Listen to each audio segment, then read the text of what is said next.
KP assembly में election commissioner अराकीन पर अदम एतमाद की करारदाद मंजूर कर ली गई है। ऐवान में करारदाद अक्सरियत से मंजूर भी कर ली गई है। मुल्क में फौरी आम इंतखाबात का आज़ादाना शफाफ इनकाद किया जाए, करारदाद का ये मतन है। मजीद क्या लिखा गया है जानेंगे बोल न्यूज़ के नुमाइंदा मोहम्मद नुमान से। बताइएगा नुमान।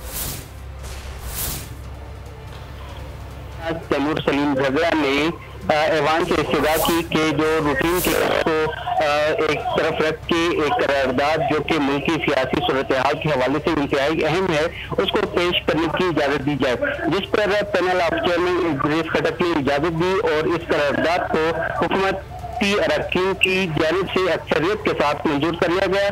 तहम अपोजिशन अरकान की जानिब से इस करारदाद के खिलाफ शदीद एहतजाज किया गया जो अभी तक जारी है। इस करारदाद में ये मुतालबा किया गया है कि सूबाई असेंबली इलेक्शन कमीशन और दीगर अरकान पर अदम एतमाद का इजहार करती है, क्योंकि जो मुल्क की सियासी सूरत हाल चल रही है खासतौर पर जो इम्पोर्टेड हुकूमत का ये कहना है उसने तमाम सूरत हाल को बुरी तरह खराब कर दिए, इसलिए इलेक्शन कमिश्नर और दीगर अरकान मुस्तफी हो और दीगर तमाम सियासी जमातों मोहम्मद नुमान इस हवाले से आगाह कर रहे थे। आपका बहुत शुक्रिया।